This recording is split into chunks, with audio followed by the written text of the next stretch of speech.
Bien, empezando con la clase del día de hoy, empezando nos hacen una pregunta si del repaso de la tía Nedina había que contestar del 1 al 10, que de hecho no se los envié, ¿no? ¿O sí se los envié? No les envié de la... No que yo ¿No? sepa. Entonces, ¿a qué te estás refiriendo, Stephen? ¿A qué te refieres con las preguntas del 1 al 10? Eran hasta el 10. No, porque no se los envié, dije que se los enviaría después. Ah, ok. No, pero no se los envié. No se los envié para que precisamente lo pudiéramos ver en clase. Correcto. Entonces, vamos a continuar con el módulo número 7 y ahí vamos a ver dos cositas más que es importante que tengan en cuenta a la hora de hacer un análisis de una obra imaginativa. Miren, esto es muy importante, estas dos definiciones o tres definiciones. Recuerden que tanto la literatura expositiva como la literatura imaginativa tienen dos grandes campos. Tienen una estructura interna y una estructura externa. En el caso de las obras literarias imaginativas, la estructura externa está compuesta por tres cosas. Por ejemplo, algo que se llama también estructura externa, que es la forma como está integrada la obra. Segundo, la fuente. ¿Qué es la fuente? Aquello en lo que se inspiró el autor para escribir una obra. ¿Ok? Por ejemplo, hay una obra que yo no les he pasado. A veces voy variando las lecturas que les encargo en las clases. Se llama Las hojas secas.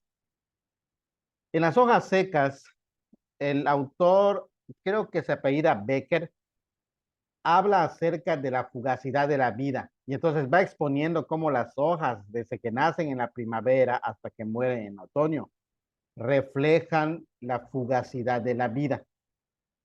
Pero él decide escribirlo porque poquito tiempo antes de empezar a escribir esa obra pierde a un amigo que era relativamente joven, de 40 y tantos años. Entonces eso lo inspiró para hacer esa obra. ¿Ok? Entonces, la fuente es lo que inspira a un autor para escribir una obra.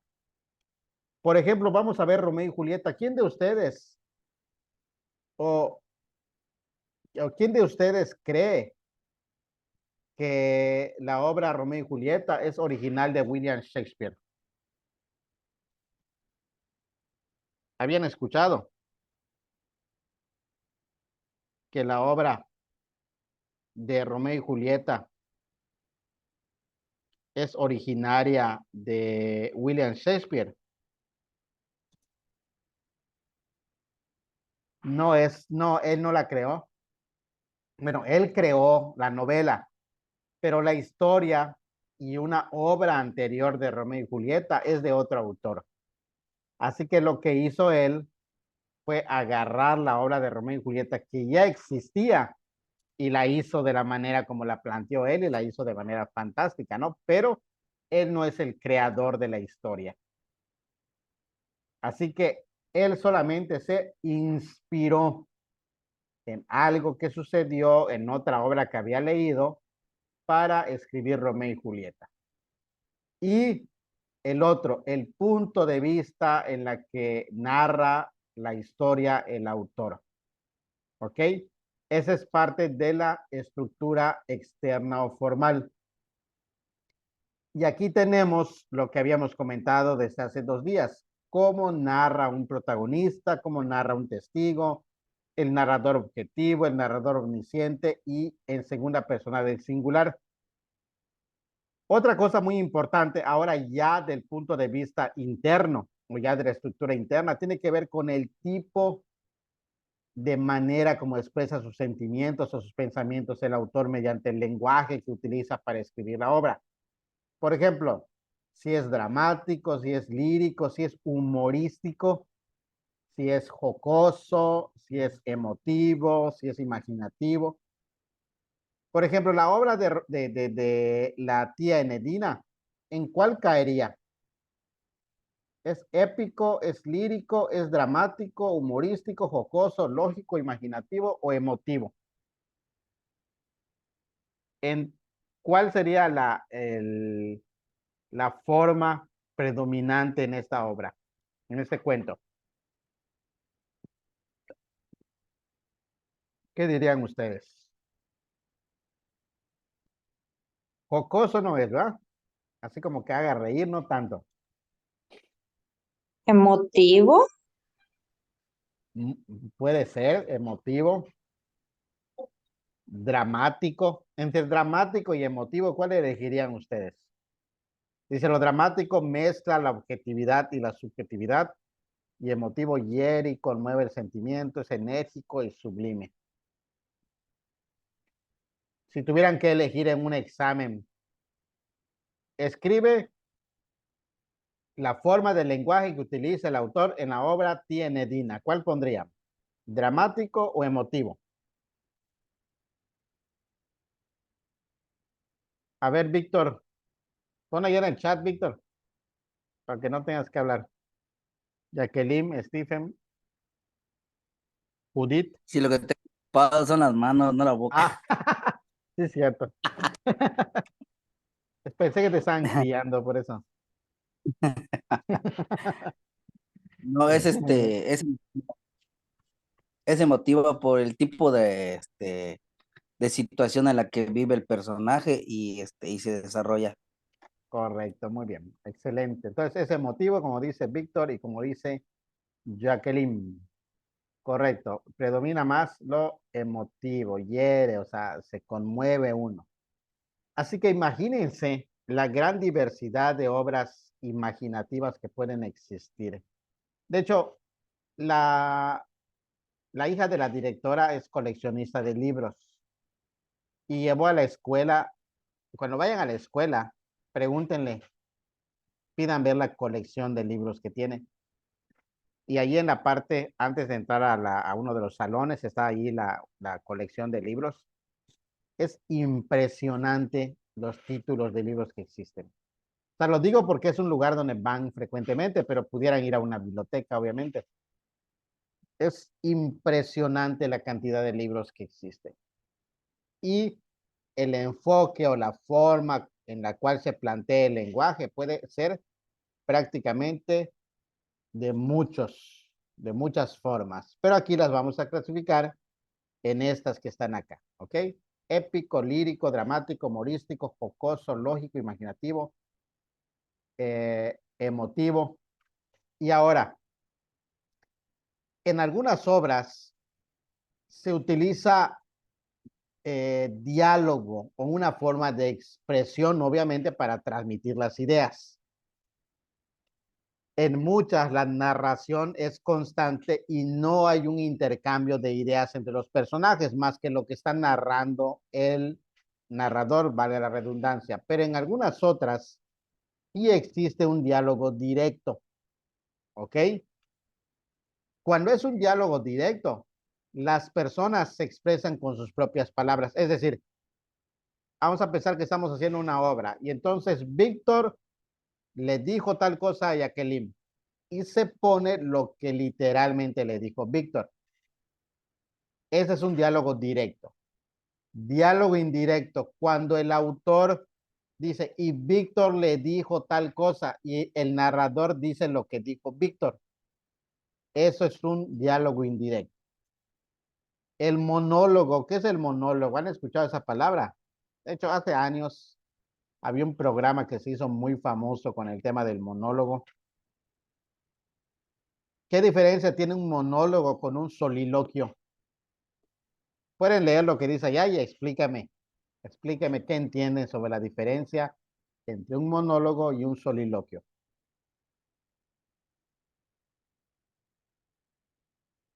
A ver,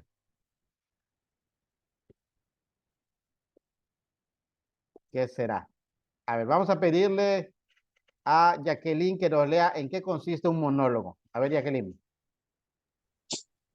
un personaje toma la palabra para hablar a un público indeterminado sin esperar respuesta. ¿correcto? Y el soliloquio es parlamento de un personaje como si pensara en voz alta, dice, sin interesarle, dice, si, como si pensara en voz alta, sin interesarle la comunicación. Ejemplo, hagan de cuenta que yo voy a hacer un monólogo y entonces yo en una obra me paro y digo, por ejemplo, vamos a pensar en un ambiente épico. Yo soy un guerrero, por ejemplo, de los troyanos y entonces me paro y digo, ¿dónde estará Héctor para defendernos de Aquiles?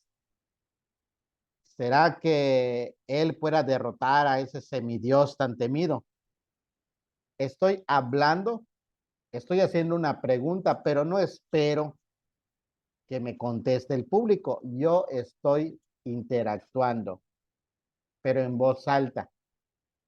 El soliloquio tiene que ver con alguien que está pensando algo. Obviamente, en la obra y llegar a representar en una obra de teatro, pues tiene que reproducirse verbalmente lo que dice, pero se aclara que lo está diciendo mentalmente. ¿Ok?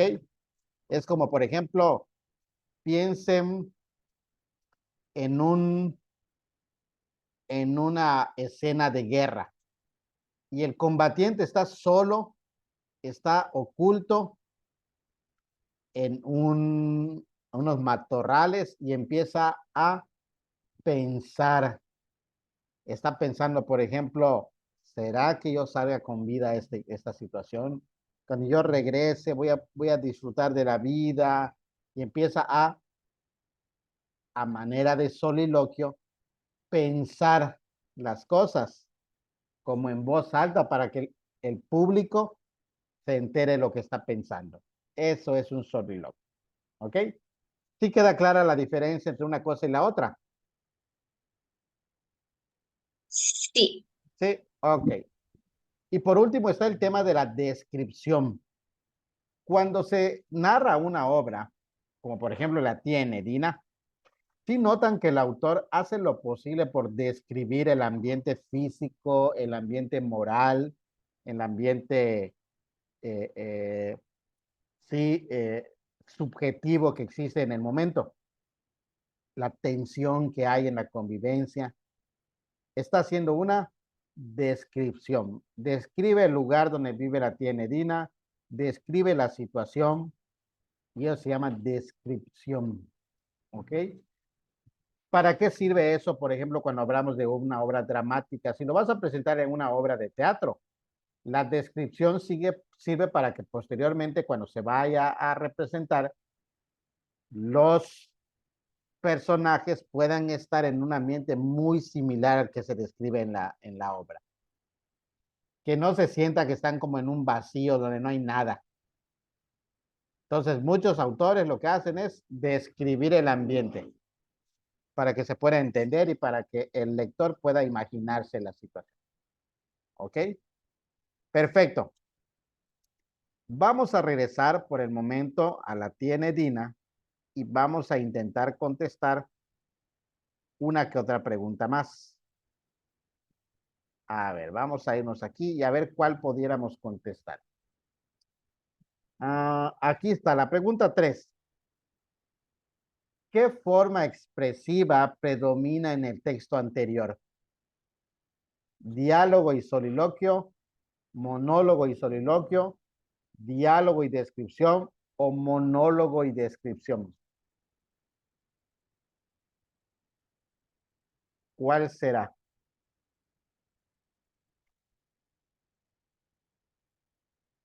¿Qué predominará en la obra?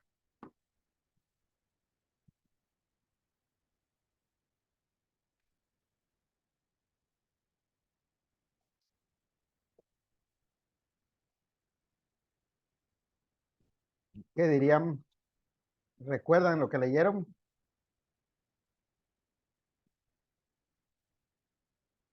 A ver, a ver, a ver.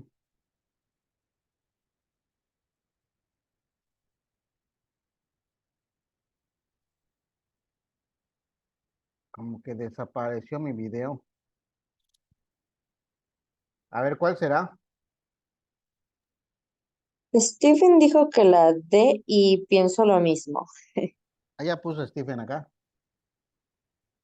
Es que está tapando mi cámara. Está tapando en donde dice chat. Ahí está. Ok, ok. Aquí está. La respuesta es correcta. Es correcta. Es monólogo y descripción.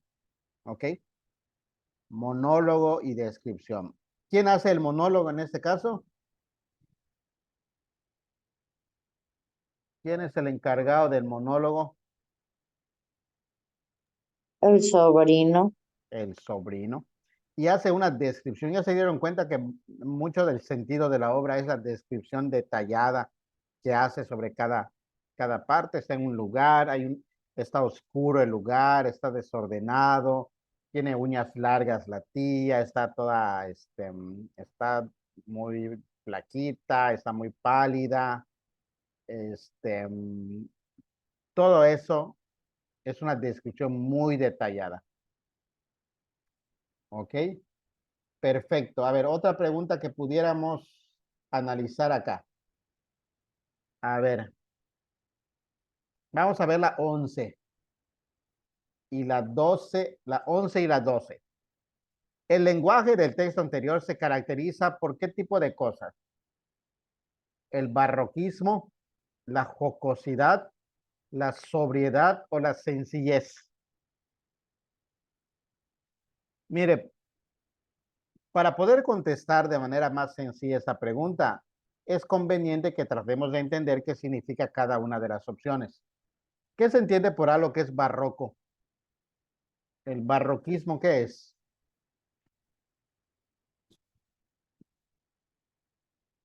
A ver aquí.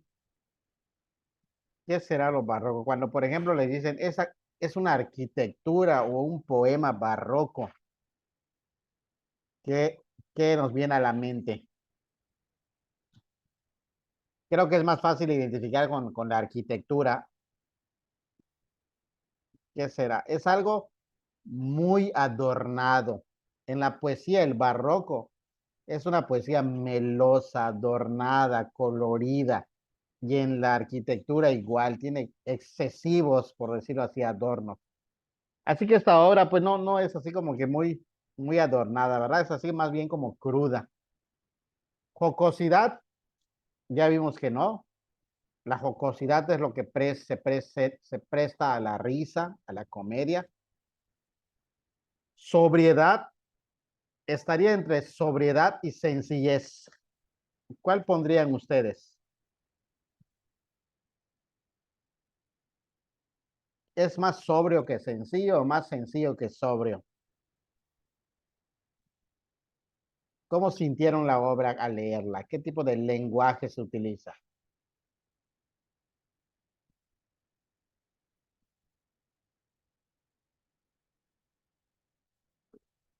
A ver.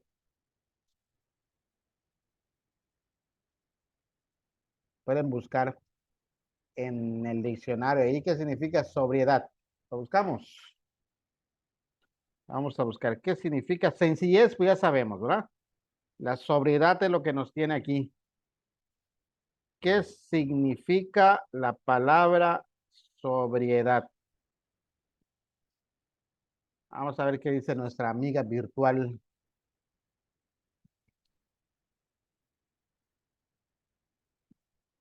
Bueno, agarra la sobriedad. Dice, la sobriedad se refiere al estado de no estar bajo la influencia del alcohol. Es otra cosa. Pero dice, suele referirse a un comportamiento moderado o serio.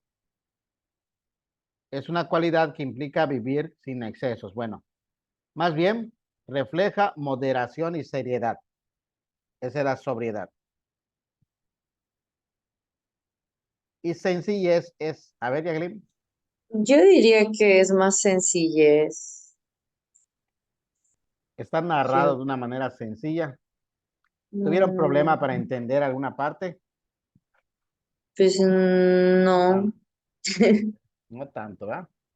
Nomás así como que les agarró de bajada la última parte, pero bueno, no es Trauma, tanto, maestro, no es trauma. tanto por el contenido, no es tanto por la forma de narrarlo, sino por el contenido. Y por último, el personaje de Goyita. ¿Quién es Goyita en esta obra? La vecina que le dijo por qué no lo quieren, que por el eclipse, algo así. Creo que a ella le trató de robar su canario. No recuerdo muy bien eso. Ok, ella es la que principalmente le dice por qué es negro y por qué nadie lo quiere. Ajá, Ok, y le echa la culpa al eclipse. sí, Y que es como el eclipse que le roba la luz a los demás. Entonces, ¿qué sería ella? Fanática, superstición. fatalista, supersticiosa o escepticista, ¿no? Porque tiene escepticismo. Es supersticiosa. Ahora, ¿quién de nosotros no ha escuchado a una persona supersticiosa que inventa o crea ese tipo de cosas? Bueno, la tía Goyita es de ese tipo, ¿ok? Vamos a ver otros puntos en el módulo número 8 y ahora sí, ya les voy a enviar el documento para que puedan contestarlo con base a lo que veamos en el módulo número 8. Van a contestar, por supuesto, las que tengan que ver. Y se pueden contestar las otras y están bien después cuando las checamos. Correcto. Muy bien. Aquí en el módulo número 8, básicamente entra a la estructura interna. Como ya vimos, la estructura interna se divide en, por ejemplo, la manera como puede ser estudiada la obra y puede ser estudiada como acción, puede ser estudiada en tiempo y puede ser estudiada en espacio. La acción se divide en los tres grandes momentos: presentación, nudo, clímax y desenlace. El tiempo se divide por épocas y en espacio se divide por los lugares. Por ejemplo, mañana vamos a empezar a ver acerca del Principito. Y el Principito, van a notar ustedes que se estudia por el espacio en el que va estando el Principito. Principito visita un montón de planetas y en cada planeta se da una situación o un espacio diferente. Así que, aunque la tienedina se analiza por acción, no por tiempo, el Principito se analiza por espacio, el lugar donde va estando el Principito. ¿Ok? Cada episodio es la división que tiene cada novela en la que prácticamente se completa a sí misma, pero forma parte de un todo. Algo para que podamos entender muy bien son, por ejemplo, las novelas televisivas, las series de televisión, que la mayoría de las veces no continúa. Lo que vemos hoy en el episodio, por ejemplo, 1 de la temporada 1, aunque continúa cronológicamente con la historia en el episodio 2, normalmente es una historia aislada. ¿Ok? Así que no importa si viste primero el 1 o el 2, siempre está aislado. Eso se llama un episodio. Y el tema, como ya vimos, es normalmente la idea de la que trata la historia. ¿Ok? El argumento es un resumen comprimido. Y noten aquí,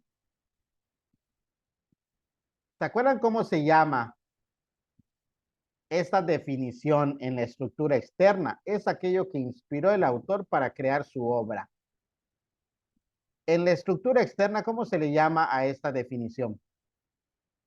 Puse el ejemplo de Romeo y Julieta y Shakespeare. ¿Cómo se le llama a aquello en donde se inspira un autor para hacer su obra? Fuente. Exactamente. Y noten cuál es la definición de asunto. Es aquello en que se inspira el autor para crear su obra, dice, y que tiene una vida independientemente por sí mismo. Para fines prácticos, cuando nos pregunten o cuando querramos determinar si se refiere al asunto o si se refiere a la fuente, vamos a fijarnos si nos pregunta sobre la estructura interna o sobre la estructura externa. Cuando sea estructura externa es fuente y cuando sea estructura interna es asuntos.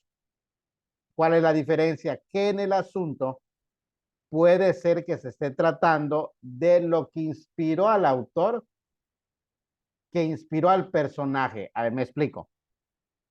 Por ejemplo, el Principito. ¿Sí sabe más o menos de qué trata el Principito?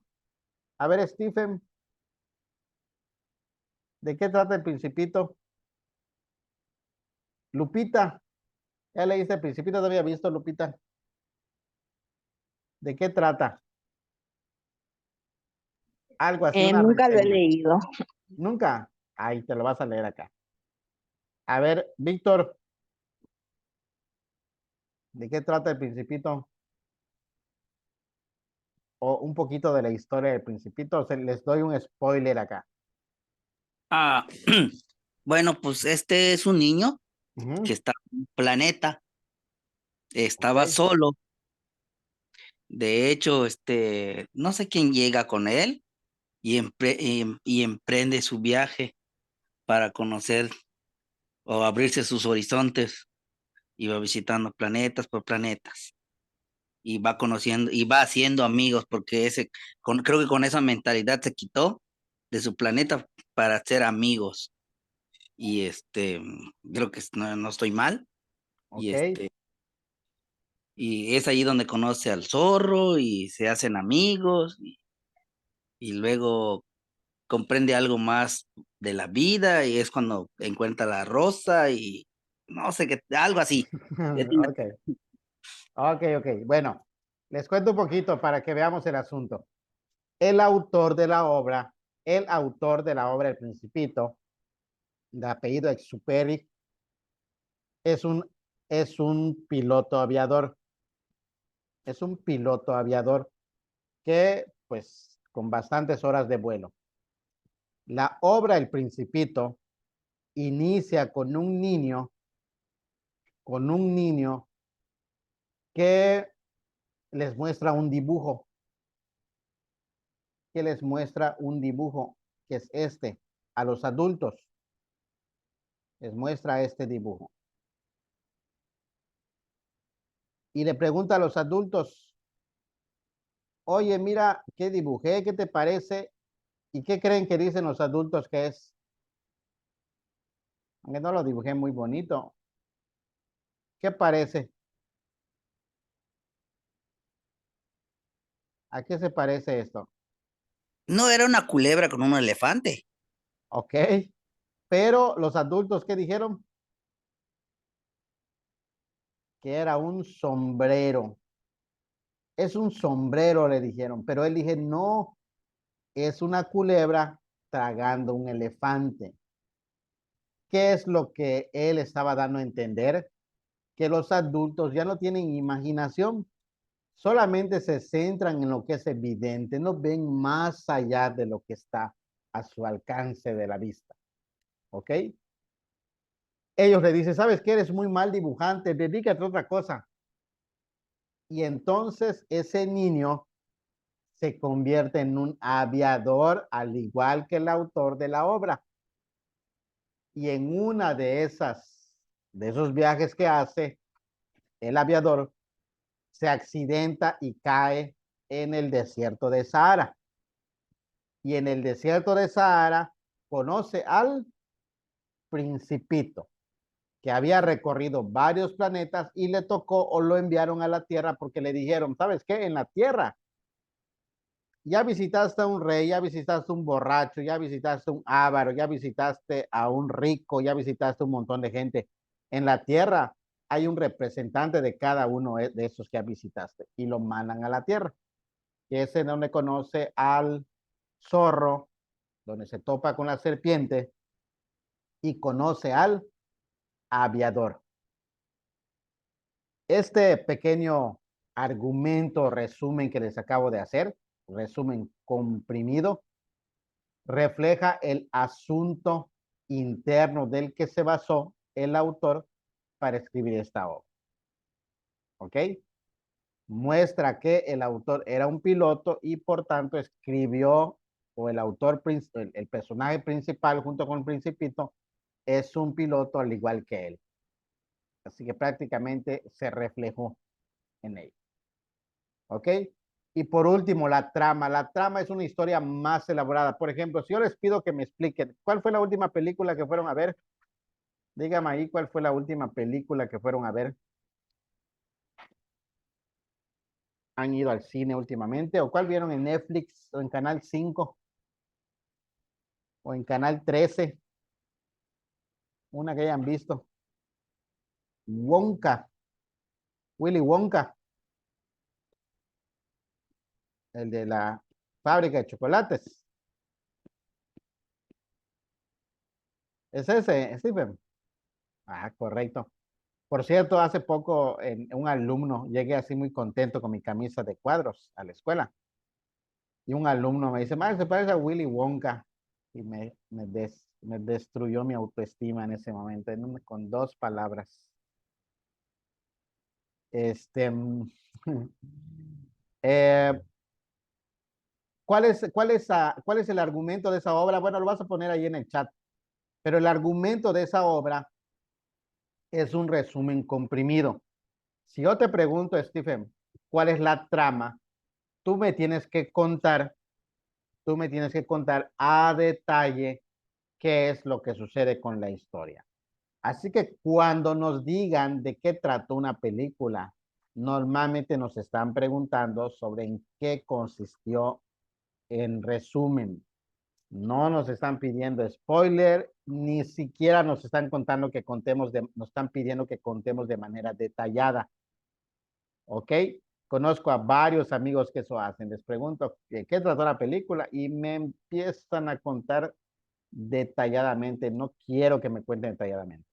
Es similar el argumento a una sinopsis. ¿Ya lo vieron cuando van al cine? Ponen ahí la sinopsis y no nos dicen mayor cosa más de qué se trata la historia. ¿Ok? En el caso de la tía Nedina, ¿cuál sería el argumento? A ver, Jacqueline, dime en 2, 3 frases qué sería el argumento de la tía Nedina.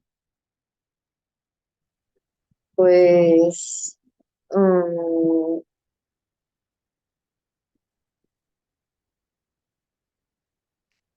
es, ¿Cómo le contarías? hijo, A ver, yo voy a decir, mira, ¿has leído algún libro? Sí, hace poco leí La tía Nedina. A ver, cuéntame de qué trata. ¿Qué me dirías? trata de un sobrino de un familiar que atiende a su tía. Es el único familiar que atiende a su tía porque nadie más se hace cargo de ella. Y está ahí. Como que te Mm, falta. No voy a pagar, no voy a comprarte el libro. mm, Te faltó, no me convenciste. a ver, Recuerde que van a contar en función de el personaje principal. Cómo lo harías en función del personaje principal? al familiar es el que le lleva comida a la tía porque nadie más lo hace. Y, y pues, ay, me A ver, perdí. a ver qué les parece. Yo les Llora. voy a contar. Se trata de una mujer que pierde la razón debido a que la dejan plantada por su futuro esposo y le piden a un sobrino de ella que la cuide, pero se van dando situaciones que provocan una situación muy complicada que seguramente te va a impresionar cuando leas la obra. Ok, ya conté la historia desde el punto de vista del protagonista y di un breve argumento, dejando abierta la posibilidad de que la persona lea la historia. Es decir, lo dije a manera de sugerencia, pero si me pidieran que yo haga una sinopsis, pues ya diría yo el final, pero lo dije a manera de invitación a que le... Eso es un argumento, ¿ok? Perfecto, miren, les voy a mandar ahorita ya con las respuestas y traten de contestar, aunque no vimos ahorita en el módulo 8 nada de lo que está en las otras preguntas que quedan pendientes. Traten de contestarlo y mañana, después de que veamos las partes, vamos a ver si contestaron muy bien las preguntas que quedaron pendientes relacionadas con la TND. ¿Ok? Muy bien, se los envío entonces, antes que nos corte aquí la guillotina de la transmisión, se los envío, lo checan y cualquier duda estamos en contacto mediante el grupo de WhatsApp. ¿Ok? Nos vemos entonces mañana a la misma hora. Bueno, maestro, hasta mañana. Hasta luego.